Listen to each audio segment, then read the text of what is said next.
fique à vontade para você se Obrigado. apresentar.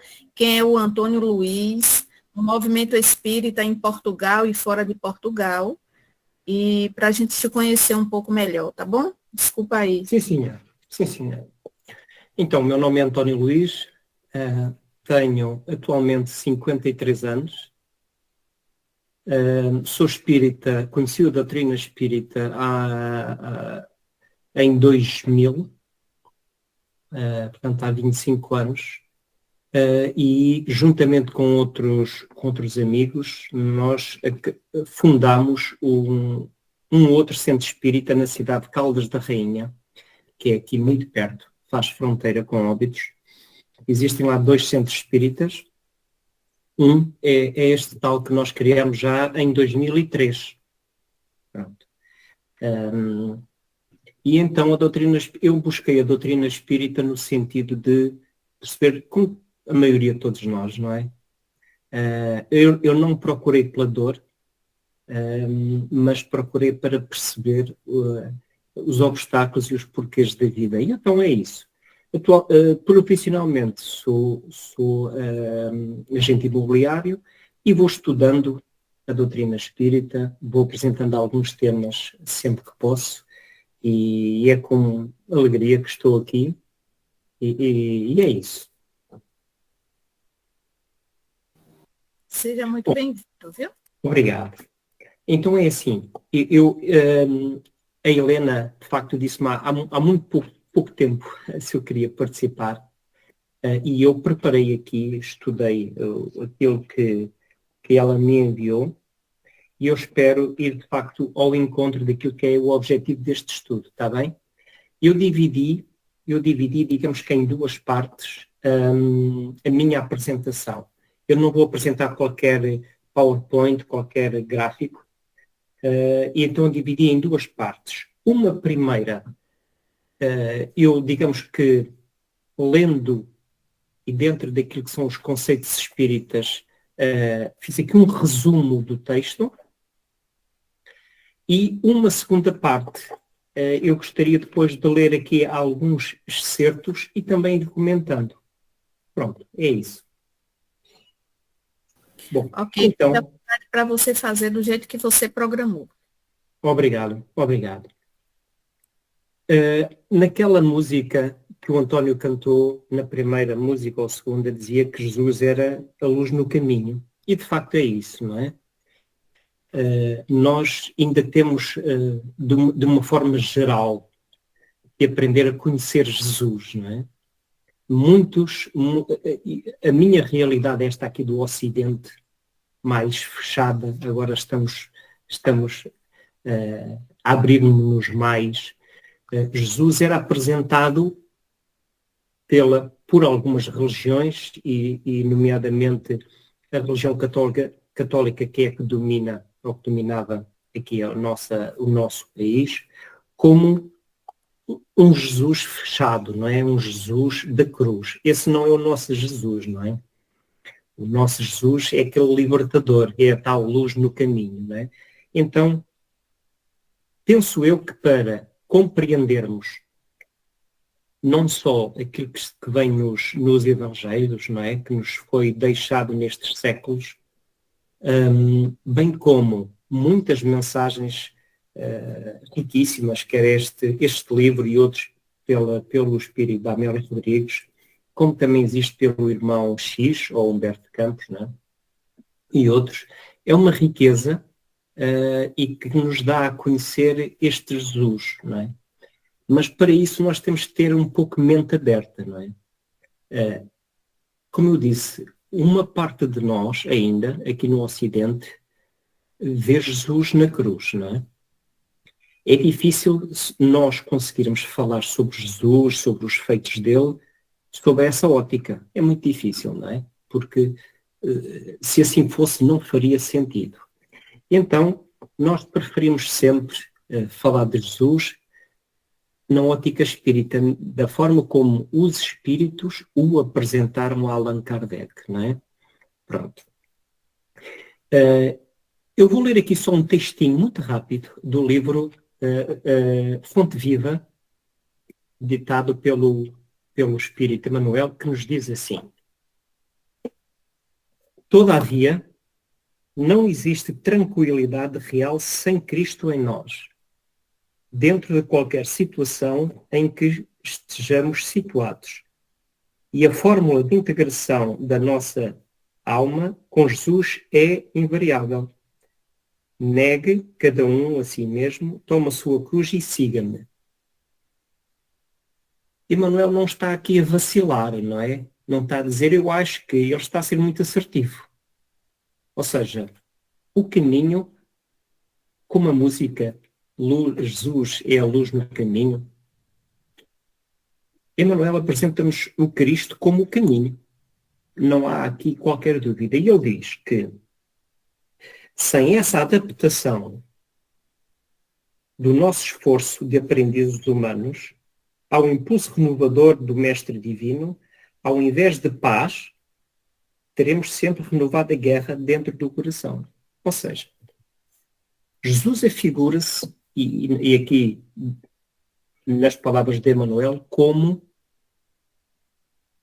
a solução, o caminho. Não é uma alternativa, não é? Não é algo que nós possamos ponderar, seguir. Não, nós temos que seguir, senão, como diz ali, se nós não o fizermos e temos livre-arbítrio, e fomos usando o nosso livre-arbítrio ao longo de séculos incontáveis, não é? Temos intranquilidade, temos guerra dentro de nós. Muito bem. Então o Sermão da Montanha, que é, digamos que o tema de hoje, aparece numa altura em que, de facto, tudo na vida às vezes parece que é casual, não é? Calhou. As pessoas começaram a rumar atrás de Jesus, umas com fome, não é? Outras com fome da palavra, e começaram a ir atrás dele porque, de facto, Jesus estava ali já a ser visto como alguém que se destacava, como um líder para muitos, como um mestre para outros, e iam à procura dele, não é? E parece que, de repente, as pessoas se juntaram ali e foi, entre aspas, o acaso. Só que, claro que Jesus não está aos acasos, não é? Jesus já sabia e, portanto, deu este sermão da montanha que, de facto, é algo encantador. E acontece numa altura de grande cansaço espiritual para todos de então, não é? Subjugações, o poder, a opressão, a religião, na altura, apresentava um Deus castigador, não é? Que tínhamos que pagar promessas, tínhamos que comprar, digamos que, o nosso lugar no céu. Que, aliás, e eu vou fazendo isto ao longo deste estudo, há muito paralelismo com os dias atuais, não é? E já passaram, em termos históricos, foi ontem, 2000 anos, foi ontem, não é? Se o planeta Terra, segundo os cientistas, existe há cerca de 4 mil milhões e meio de anos, não é? 2000 anos é um grãozinho de areia, não é?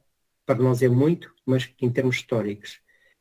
E, portanto, mas, no entanto, não deixam de ser 2000 anos. E hoje, 2000 anos envolvidos, ainda pensamos genericamente, de forma igual, não é?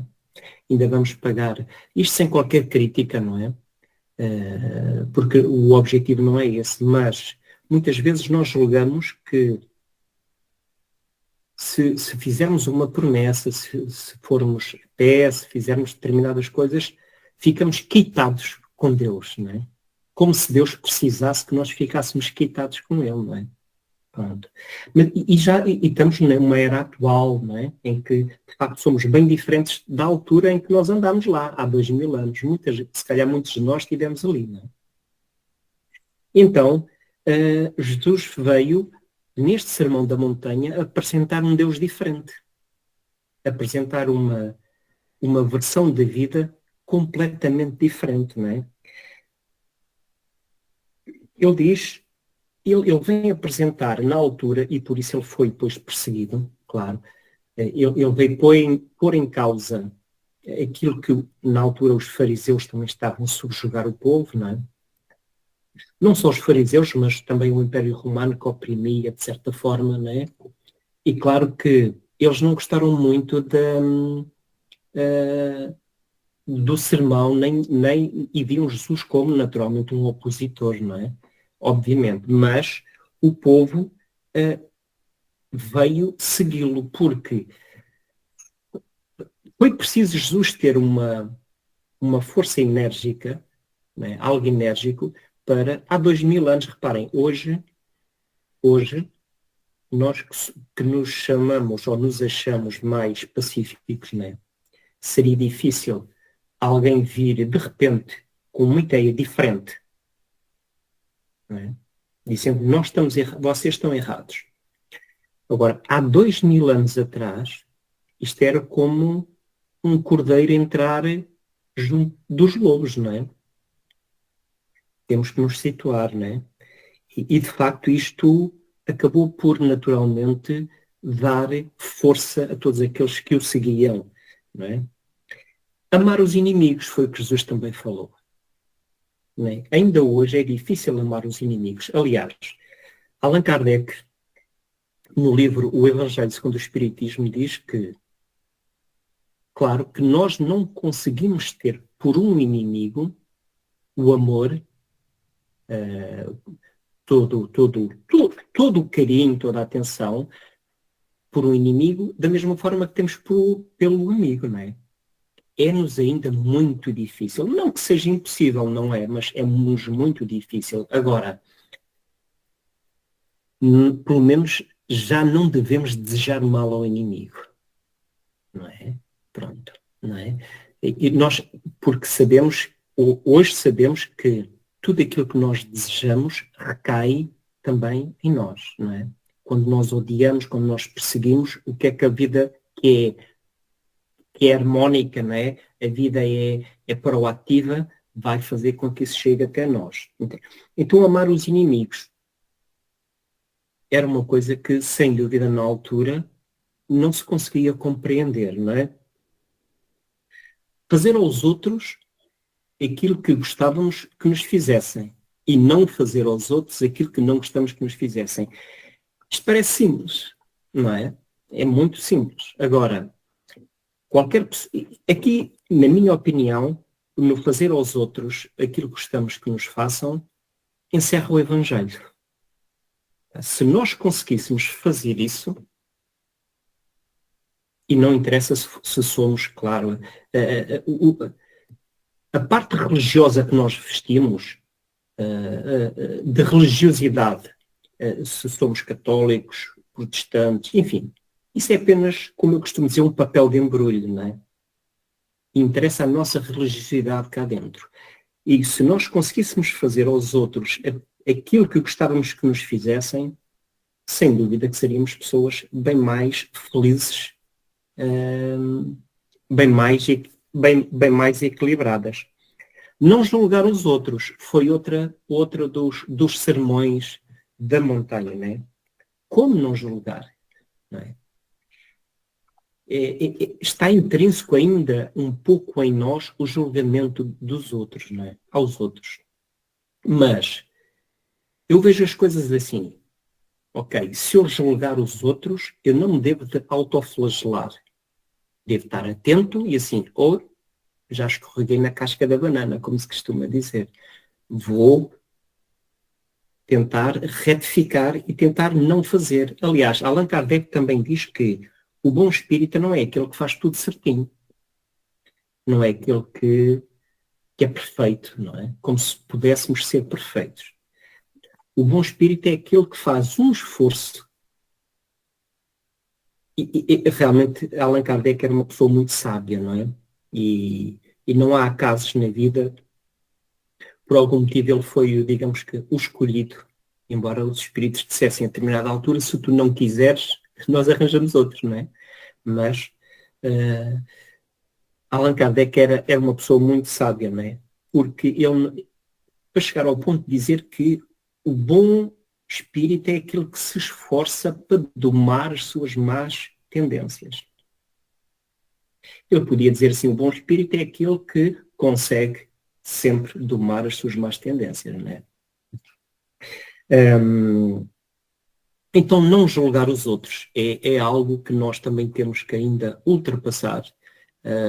E é como eu disse, mesmo que o façamos, tentamos depois retificar e fazer um esforço, então, para não o fazer, não é?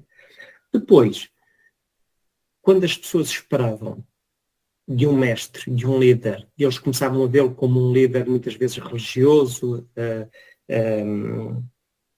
um revolucionário, né, que esperavam ali uma medida diferente de tirar o povo da opressão, porque o povo estava ali, digamos, faminto a ouvi-lo, não é? Faminto de espiritualmente falando, não é? E que ele diz que louva os mansos, os pacíficos. Ora, quem o ouve dos fariseus, claro que não gosta, não é? Porque isto é digamos que, um atentado àquilo que na altura era a subjugação, não é? E depois, Jesus fala aqui numa situação que é a importância de confiar em Deus. Não é? Todos nós, a maioria de nós, acredita em Deus, não é? Eu acredito que sim, que a maioria de nós acredita. E quando eu digo nós, seres humanos, não é? Agora, confiar é totalmente diferente, não é? Porque nós podemos ter a noção que Deus existe, mas não confiarmos. E confiar, nós não podemos confiar, é aqui que é o grande desafio nosso, nós não podemos confiar só quando tudo está bem, não é? Temos que confiar em qualquer situação. E é muito difícil, sem dúvida. Por exemplo, como é que um pai e uma mãe podem confiar em Deus quando vem um filho partir? Nós sabemos que a vida é dinâmica, não é? É entre o mundo espiritual, neste caso o planeta Terra, que é onde nós estamos, e nós já morremos muitas vezes e já renascemos muitas vezes. Este é o ciclo, não é? No entanto, sem dúvida que a partida de alguém, se nós não tivermos verdadeira confiança em Deus, é difícil entender isso. Sem dúvida, não é? Então, na altura as pessoas ouviam-no falar, mas queriam outras medidas, queriam que Jesus falasse sobre, como Barrabás, por exemplo, o interceptou mais tarde, e estava à espera que ele incitasse o povo ali a alguma revolução, não é? E no fundo era isto que as pessoas também esperavam, ouvindo, deliciando-se com aquele magnetismo, porque, reparemos, os Espíritos apresentam-nos Jesus como o mentor da Terra. Foi aquele Espírito que, ainda o planeta Terra não estava formado, já ele estava a planear as várias formas de vida no planeta Terra, não é? Portanto, não era uma pessoa qualquer que estava ali a falar no monte, não é?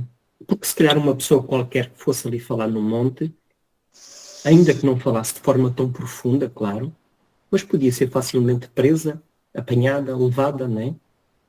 Porque podia ser considerado, como foi mais tarde, um incitamento à rebelião. Mas o magnetismo de Jesus era tal, não é? que as pessoas ouviam e estavam ali completamente, não é? Era algo novo. E eu penso que isto também só foi possível porque de facto era Jesus. Ele disse, está no Evangelho, numa ou noutra passagem, que ele dizia para as pessoas: eu conheço-vos bem. Porque ele de facto adentrava na alma, não é? Ele adentrava na nossa alma de então. Ele conhecia-nos bem, não é?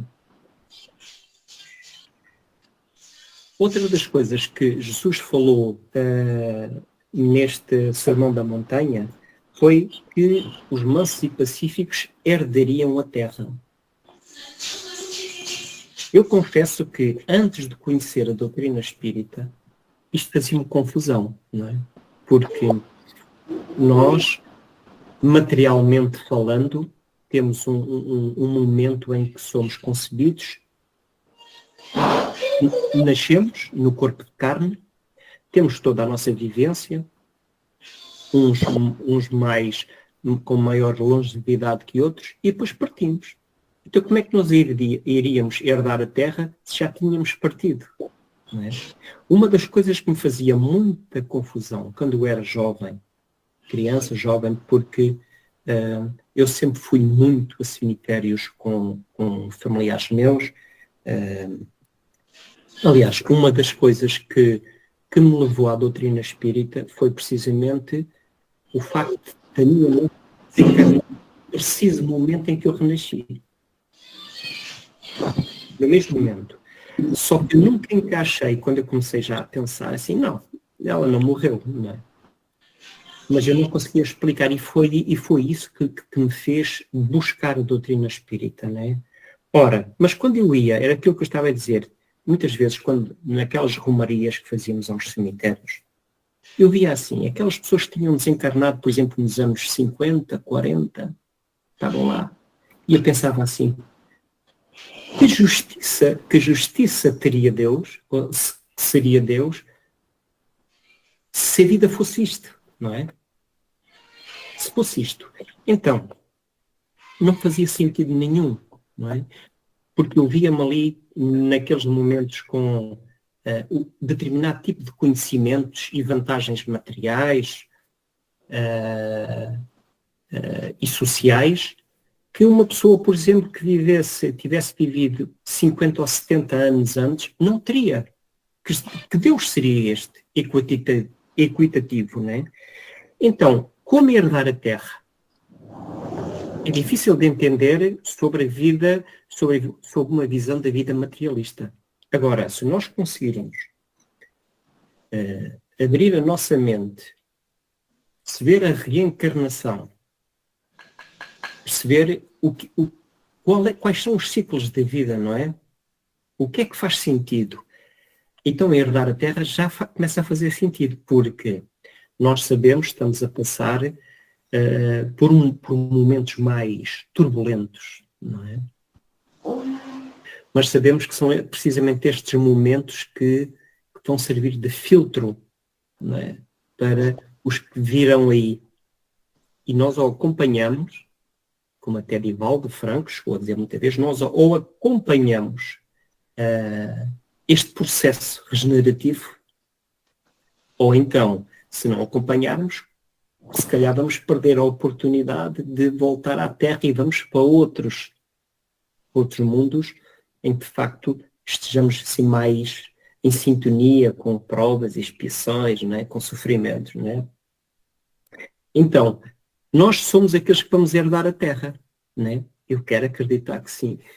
Agora, para isso temos que fazer a nossa parte. E isto só é possível perceber tendo por base a reencarnação, não é? Claro que na altura, há 2000 anos, não era fácil de perceber. Também Jesus falava muitas vezes por parábolas. Porquê? Porque nós não estávamos na altura com o conhecimento e com a capacidade de entender. Aliás, ainda hoje, em pleno 2025, nós muitas vezes falamos abertamente, né? Às vezes eu estou com amigos ou com familiares e falo de espíritos ou disto.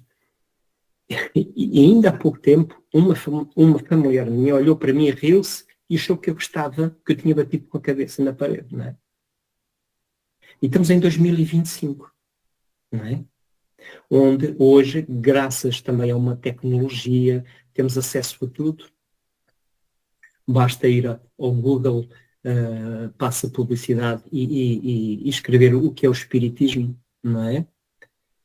Há 25 anos isso, pelo menos aqui, não era possível, não é? Há 100 anos não era possível, não é? E hoje, com toda uma informação que temos ao nosso dispor, somos ainda com a mente muito fechada nos atavismos que trazemos dentro de nós. Agora, imaginamos isto há 2000 anos atrás, não é? Então, o Sermão da Montanha, de certa forma, vem-nos apresentar um Deus diferente. E Jesus vem-nos dizer, por outras palavras, assim, olha, temos que ter resignação, não é? Porque se passamos pelas provas que estamos a passar, por algum motivo não é? O normal hoje é acusar Deus de tudo, não é? Não é que Deus se importe, não é? Se eu estou a passar por uma dificuldade, o culpado é Deus. Se eu tiver uma doença, vou culpar Deus. É o mais fácil, não é? Agora,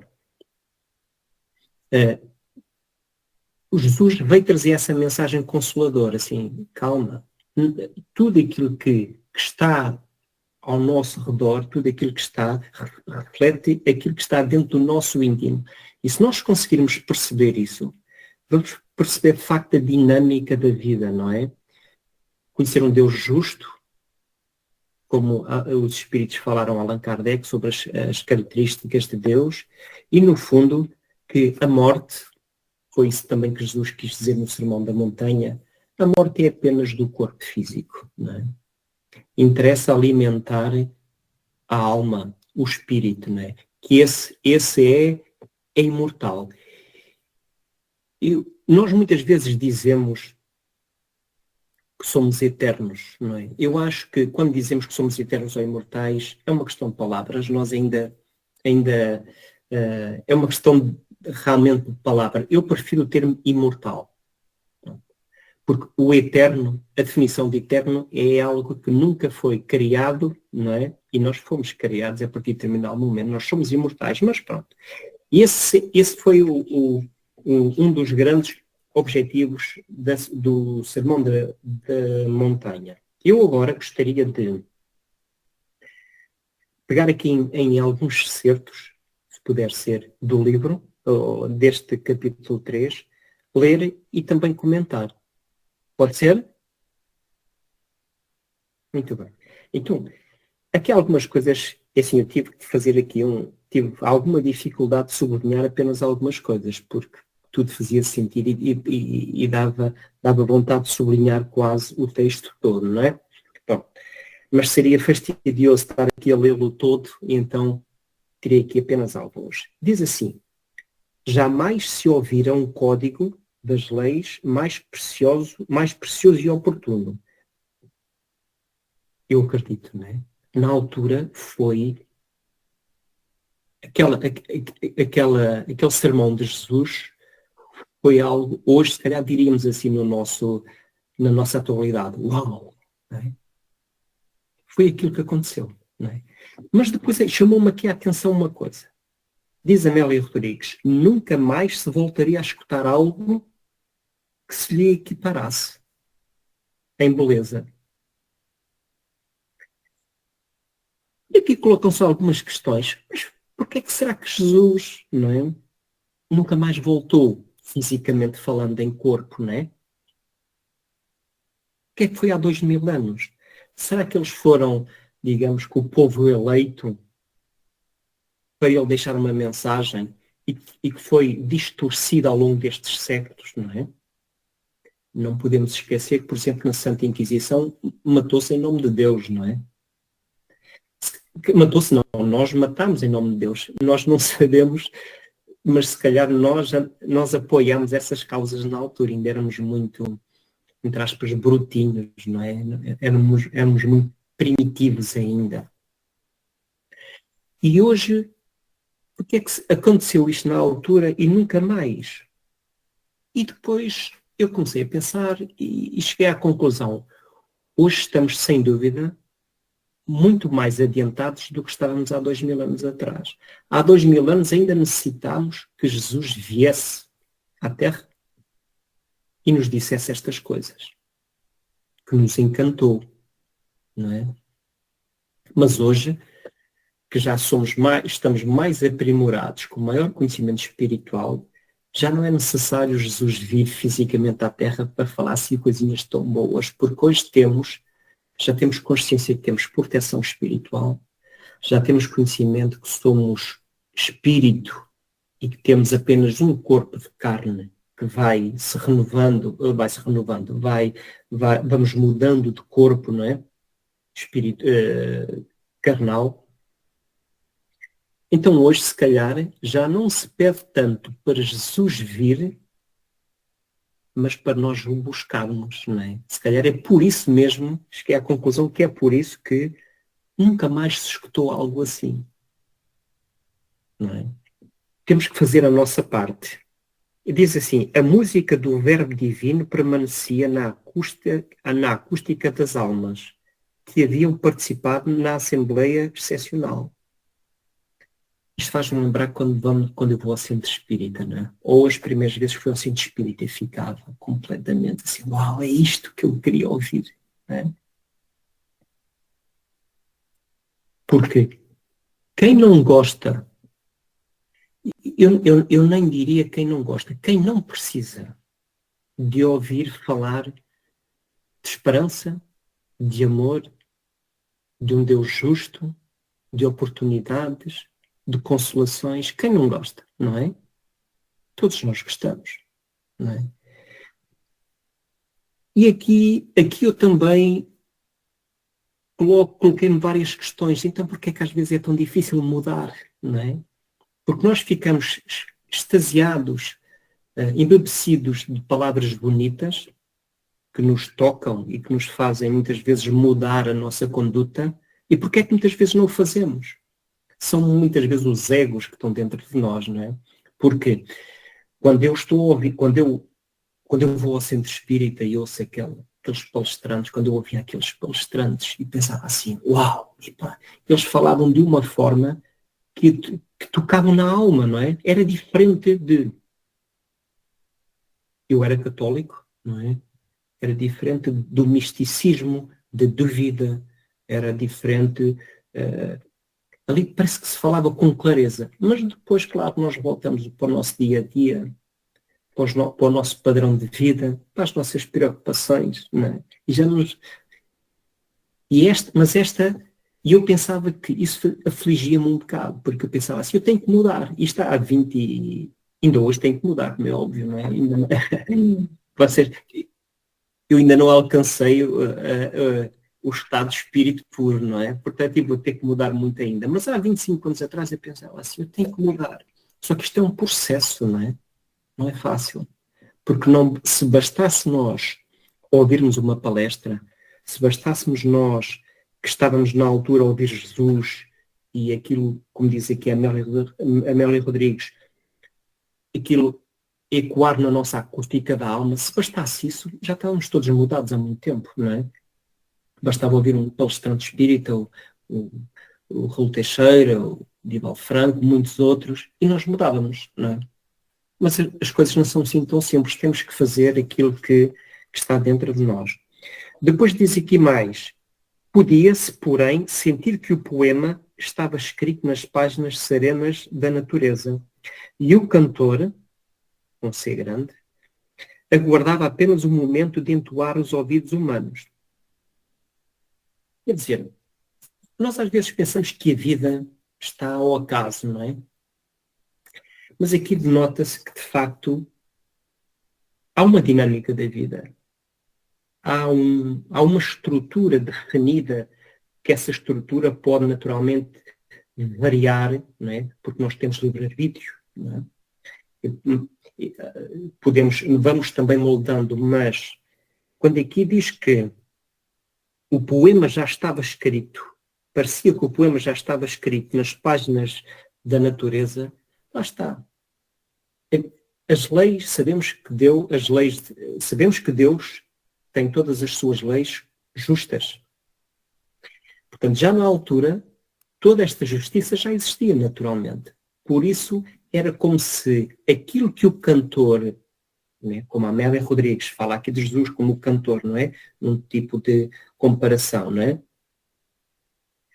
Era como se ele cantasse coisas que já estavam escritas. E de facto estavam, não é? Para nós foi novidade. Né? Mas naturalmente tudo isto já estava, de certa forma, na natureza. Chamou-me aqui a atenção também algo assim. Ninguém jamais se atrevera a legislar com benignidade e doçura, louvando os sofredores, os deserdados, os pobres, os oprimidos, os enfaimados. Não é? Ninguém jamais se atrevera a legislar com benignidade e doçura, louvando os sofredores. Hoje o normal é nós louvarmos os fortes, não é? Não é os fracos.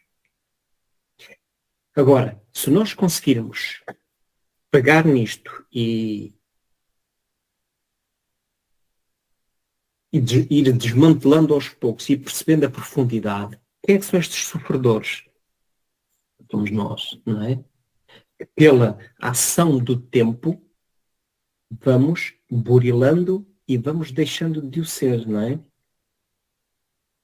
Para ele, Jesus, os adversários reais e mais perigosos viviam no imo de cada criatura. Olha que doçura, não é? Nós achamos que os nossos adversários são aqueles que pensam diferente de nós. Mas não é, não é? Nós sabemos que os nossos adversários somos nós próprios, porque nós hoje temos todos nós um corpo, não é?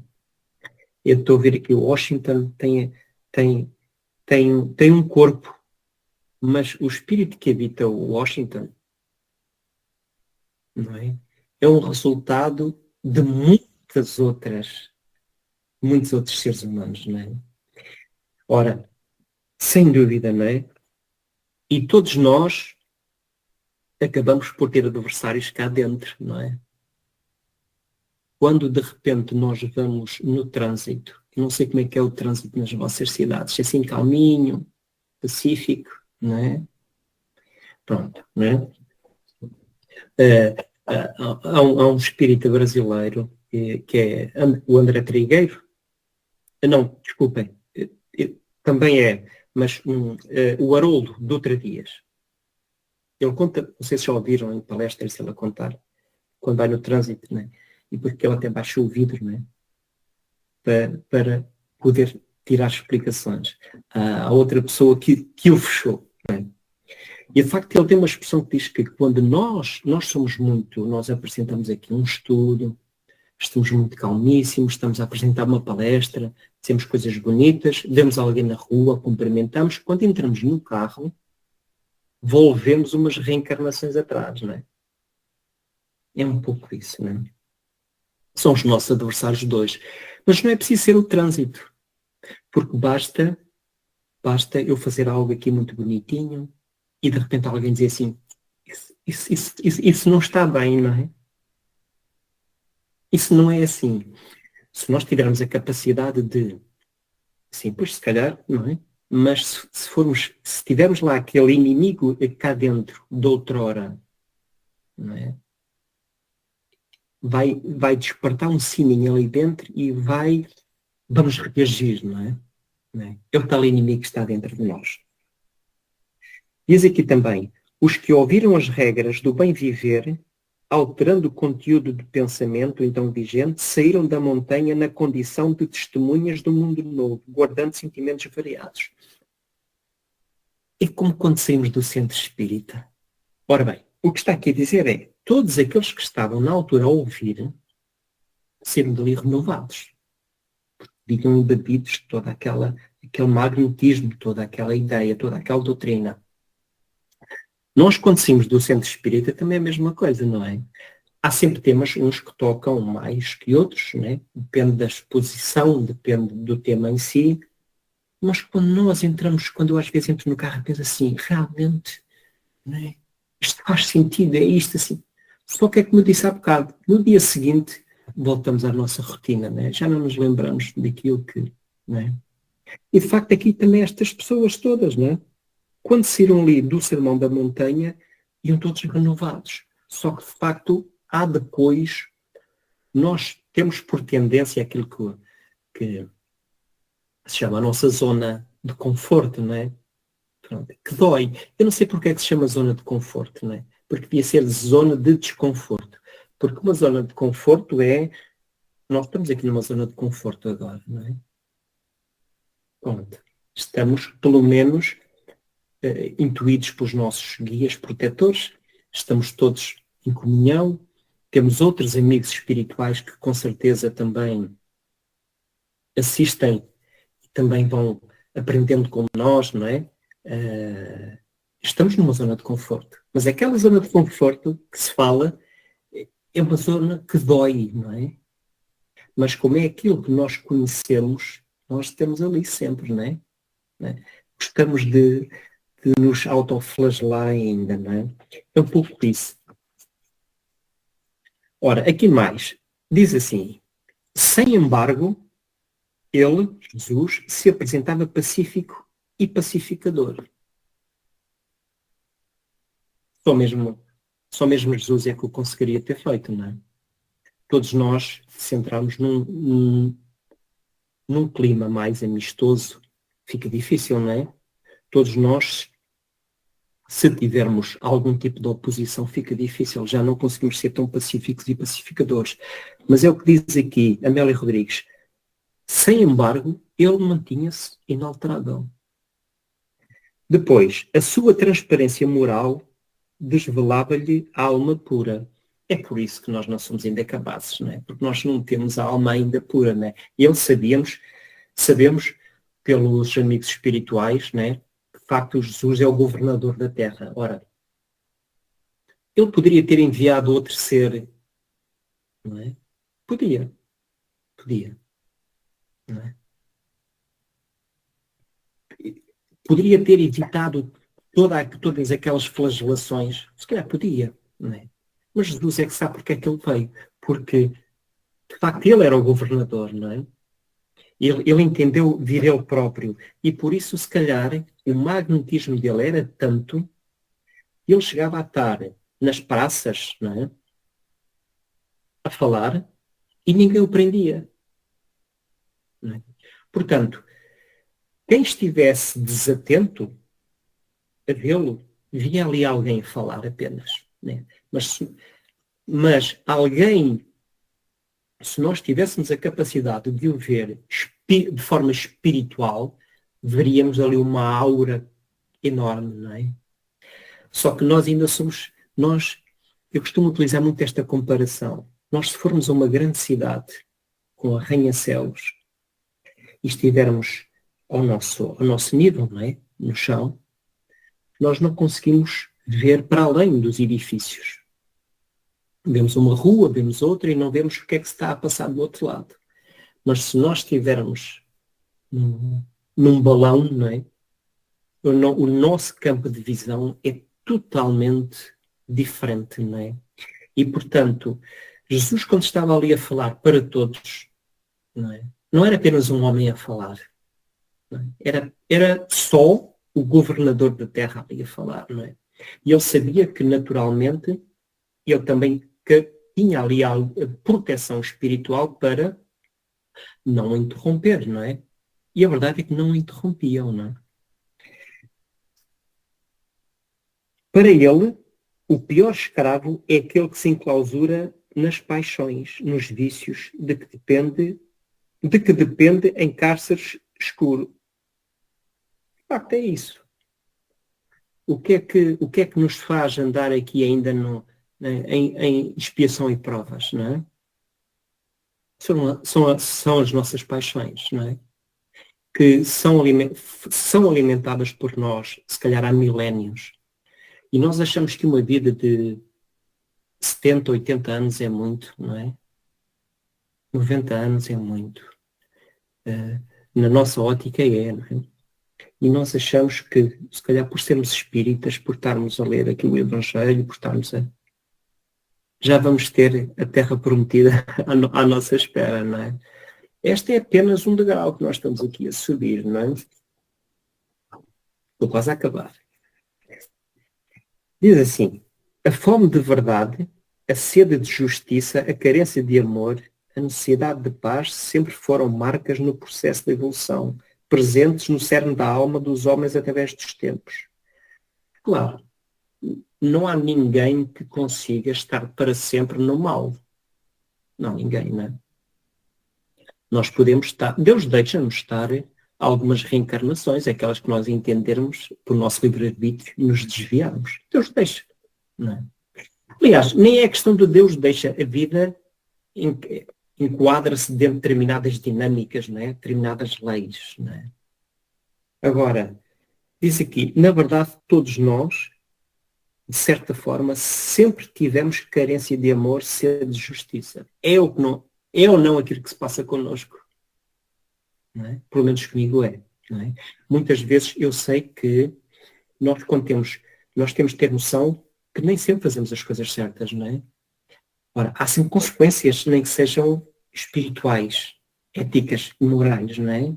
Ora, e sem dúvida que eu penso assim, se eu hoje tenho, graças a Deus, sou uma pessoa que me esforço para ser, como Allan Kardec disse, o bom espírito é aquele que faz um esforço para domar as suas tendências. Eu faço um esforço. Muitas vezes eu já vou conseguindo. Já é uma vitória, não é? Agora, temos que nos conhecer. E eu penso assim, se eu já fiz determinadas coisas nesta vida, não que me envergonho delas, mas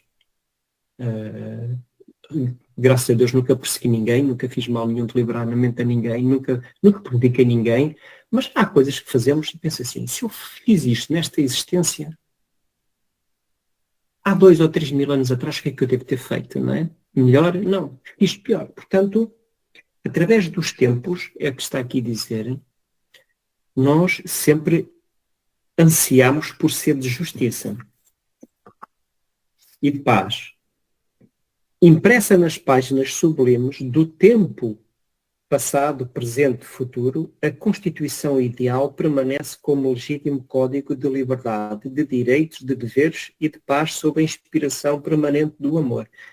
O que a Amélia Rodrigues está aqui a dizer é que, de facto, temos que olhar para a nossa existência, tudo aquilo que está à nossa volta e dentro de nós, num prisma de passado, presente e futuro. Ora bem, então isto quer dizer que se eu hoje sou consequência de um passado, também daquilo que é o meu livre-arbítrio, porque nós às vezes dizemos que estamos a ti acontece isto porque fizeste algo. Parece que o passado está sempre a castigar. Não, nós às vezes fazemos porque nós decidimos fazer. Não é? O passado influencia, claro. Agora, eu tenho o dever de me esforçar e pensar assim, não, eu não vou fazer isto. Não é?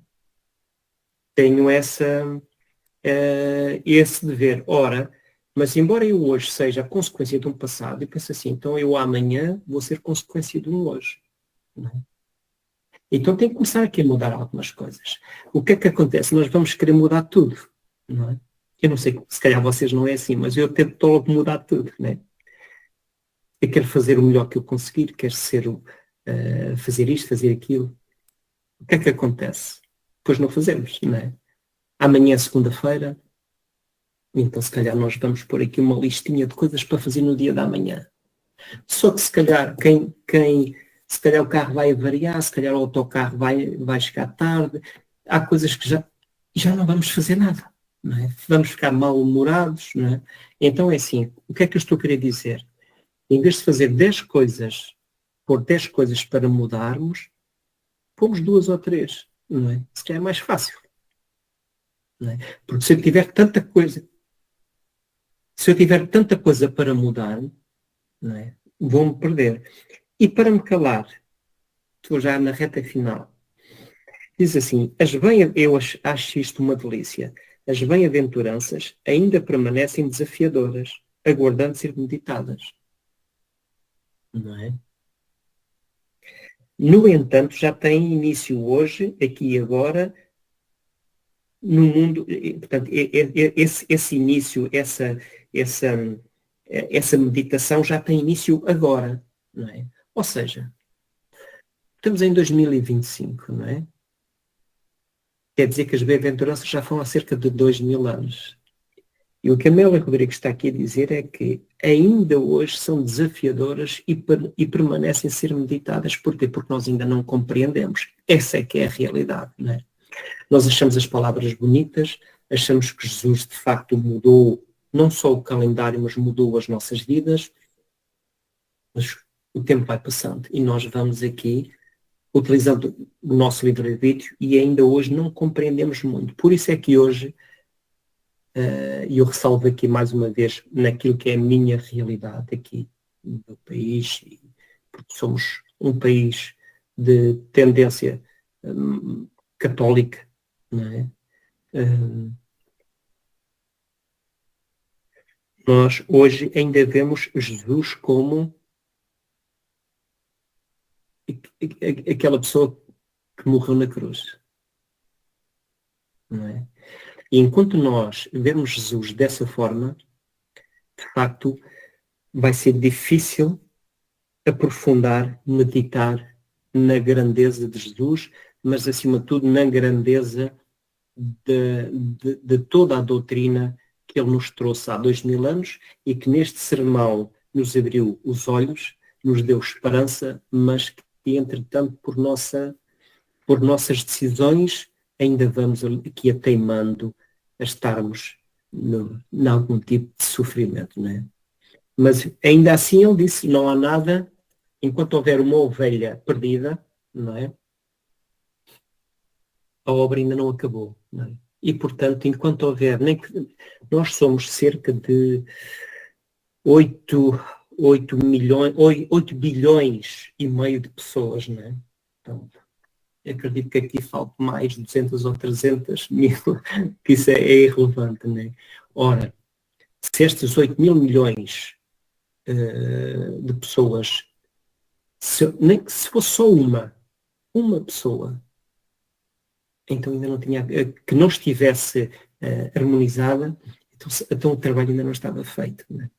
É isto que eu retenho deste texto, que de facto que nos abre a alma, que nos elucida a alma, mas há muito trabalhinho a fazer nós cá dentro, porque como diz aqui a Amélia Rodrigues, nós somos os principais obstáculos de nós próprios e temos muito trabalhinho para fazer, de forma a perceber e seguir. E sabemos que vamos voltar, não é? Espero que seja para o planeta Terra, porque se ele está em regeneração, quando voltarmos ele vai estar melhor do que está hoje, não é? Agora, se nós formos assim teimosinhos, como muitos portugueses, não é? Sim, os brasileiros não são teimosos, não é? São os portugueses. Mas se nós formos muito teimosinhos, o que é que acontece? Quando passarmos para o mundo espiritual, depois aqueles que superentendem a reencarnação dizem assim, não, tu não vais para o planeta Terra, tu não vais estragar o ambiente lá, tu vais para outro sítio, não é? Nós não queremos isso, não é? É isso, amigos, olhem, desculpem lá, se calhar a seca que eu vos impus. Esta foi a minha visão do texto e espero ter ido de encontro àquilo que me pediram e que vocês costumam estudar.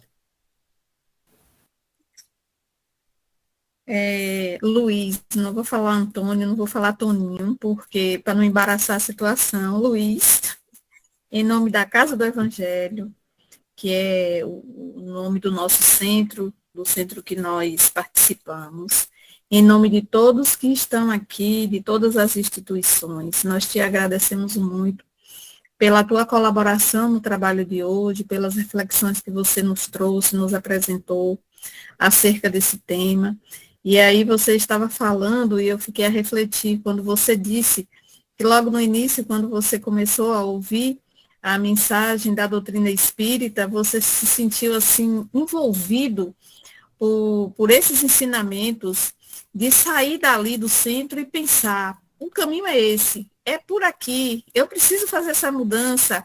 Então, eu acredito que isso aconteça com todos nós, somos tocados por esse magnetismo que esses ensinamentos nos traz e nos apresenta. E também fiz um link, uma associação com Jesus no Sermão do Monte, enquanto que ele falava para aquela multidão, como nos foi apresentado, todos ficavam ali extasiados em ouvir Jesus falar. Aquele magnetismo do Cristo alcançava aquela multidão. Não tinha telão como hoje nos eventos grandiosos, não tinha caixa amplificadora, não tinha microfone, não tinha nada desses recursos e Jesus prendia a atenção de todas aquelas pessoas o magnetismo do Cristo envolvia cada coração. E eles saíam dali envolvidos com esse sentimento de vontade, de mudança e de transformação. Isso acontece, eu acredito, que com todos nós. Quando encontramos algo novo que nos toque a alma, nós ficamos apaixonados por aquela situação e com isso nos dá forças para a gente continuar buscando e caminhando, né? Buscando novas informações. De repente chega, muitas vezes, um momento de uma reflexão mais profunda, de sair daquela situação de êxtase e cair para dentro de nós e dizer, agora chegou a hora de você colocar em prática o que você está aprendendo. Então, vamos lá, vem a dor, mas a gente lembra, poxa, não posso fugir, porque a doutrina me diz isso, porque o Cristo me pede isso. E nós vamos trabalhando a nossa consciência para buscar essa transformação. Mas, enfim, muito agradecida mesmo, de coração, em nome de todos que estão aqui. Se alguém desejar fazer alguma pergunta ou alguma colocação, temos 2 minutinhos, viu, Zé Carlos? Hoje eu vou dar 2 minutos.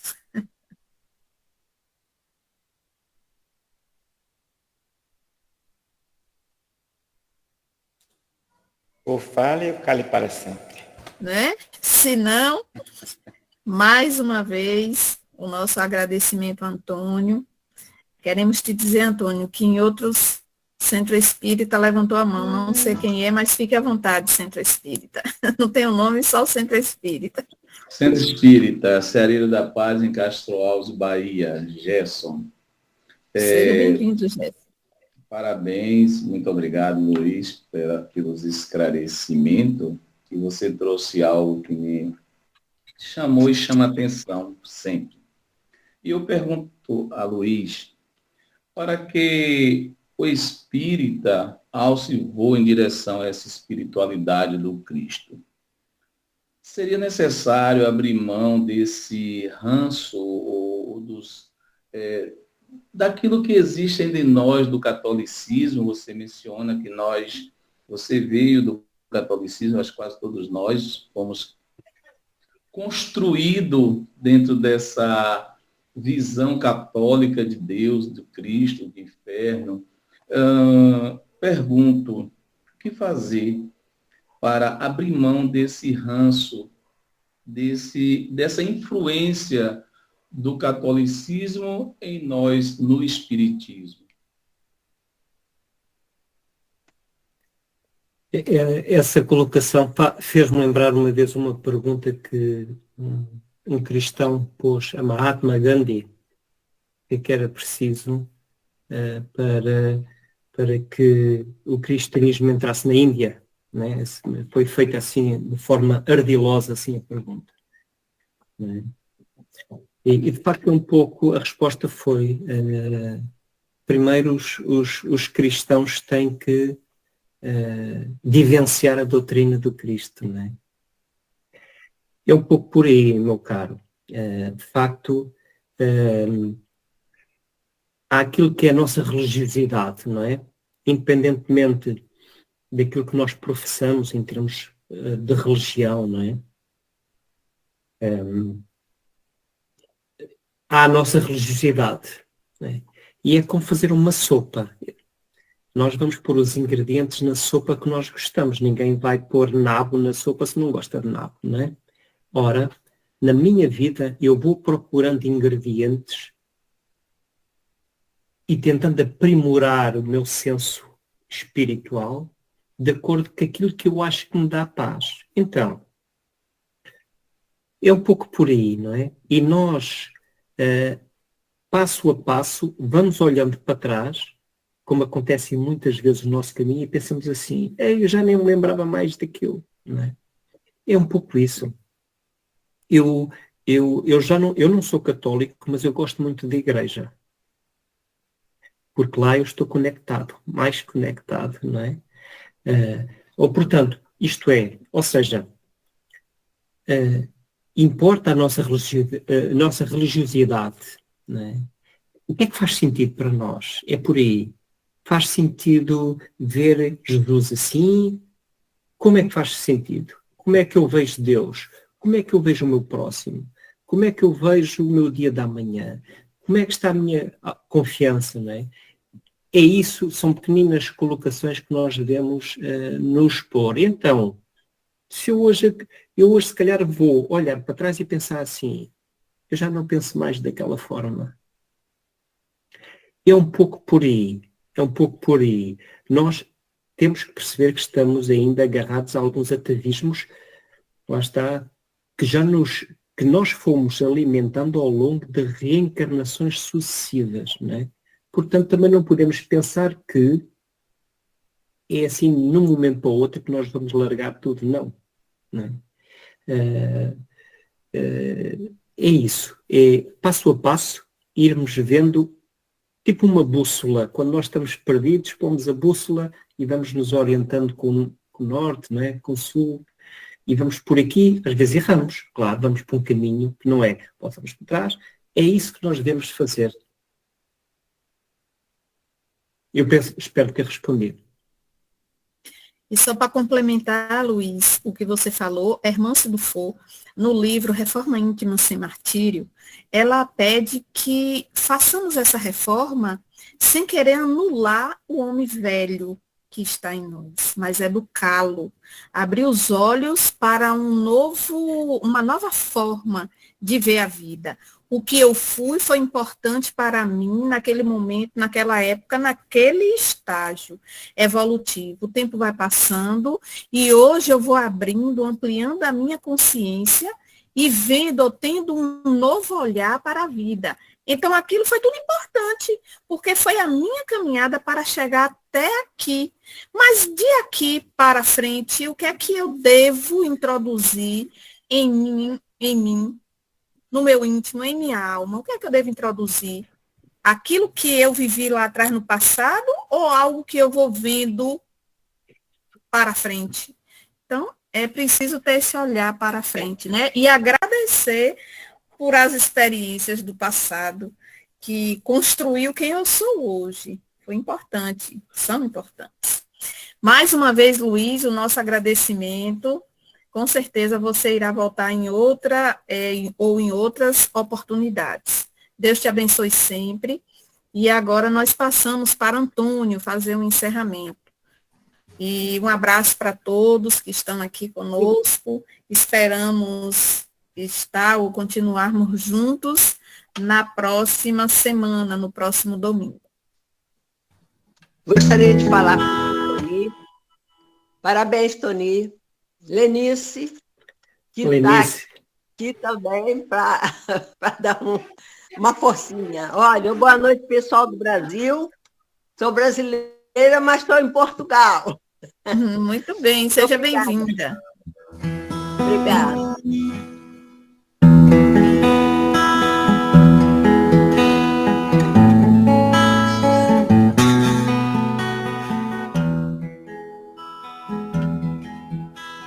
Caminhando tão sozinho, me perdi na escuridão, levei meu pensamento a Deus, busquei ajuda em oração. Uma luz me apareceu, o meu caminho iluminou, agradeci então a Deus pela ajuda que mandou. Se um dia eu encontrar alguém que também se perdeu, estendo a ele as minhas mãos e elevo o pensamento a Deus. Se estás perdido, irmão, busque a luz do Evangelho. Desperta em ti o homem novo, desfazendo o homem velho. Se estás perdido, irmão, busque a luz do Evangelho. Desperta em ti o homem novo, desfazendo o homem velho.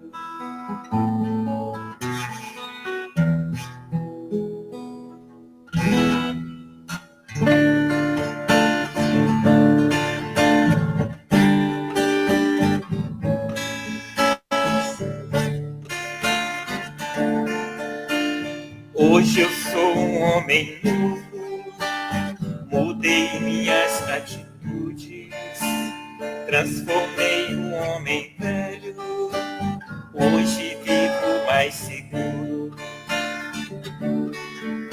O tempo que em mim deixou as marcas de uma ilusão, só tinha orgulho e vaidade no coração. Alguém um dia me falou de coisas tão desconhecidas, e era o que eu precisava para mudar de vida. O orgulho me cegava os olhos, a vaidade me consumia. Sentia um homem poderoso e nada temia. Alguém um dia me falou de coisas tão desconhecidas, e era o que eu precisava para mudar de vida. O orgulho me cegava os olhos, a vaidade me consumia. Sentia um homem poderoso e nada temia. Hoje eu sou um homem novo, mudei minhas atitudes, transformei um homem velho, hoje vivo mais seguro.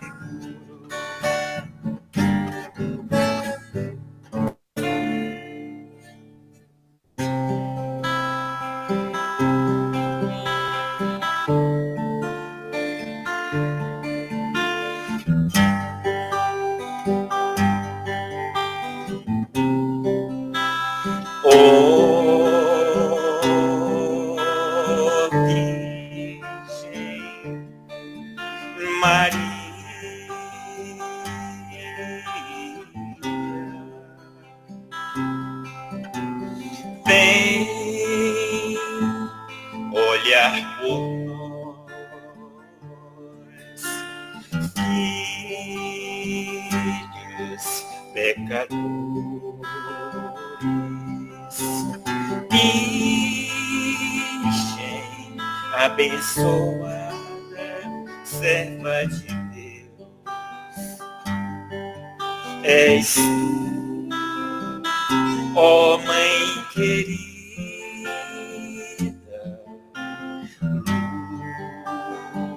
luz do amanhecer, fonte cristalina, força que nos faz viver. Virgem Maria, Virgem Maria, Maria, nós te agradecemos,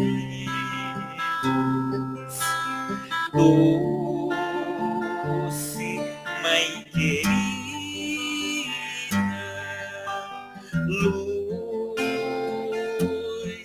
de nossa vida, que o seu amor envolva os nossos corações. Amém.